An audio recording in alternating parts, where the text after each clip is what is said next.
Welcome to the Slop Temple. We pray this video helps.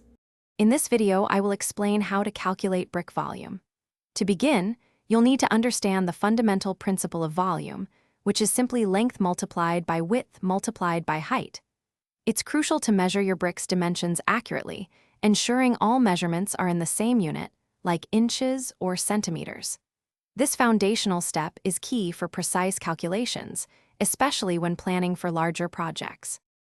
Let's focus on measuring a single brick.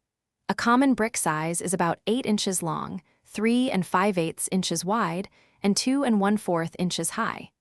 Once you have these three measurements, multiply them together to find the volume of one brick. For example, 8 times 3 5/8 times 2 1/4 gives you the individual brick's volume. When calculating for a wall, it's vital to incorporate the mortar joints. Each joint usually adds about 3/8 of an inch to the brick's effective length, width, and height. So, you'll add this amount to each of your brick's dimensions before multiplying. This gives you the volume of one brick-hen mortar unit, which is essential for accurate project planning. Finally, to determine the total number of bricks needed for your project, first calculate the entire volume of the wall or area you plan to cover. Then, divide this total volume by the volume of a single brick-hen mortar unit, which we discussed earlier.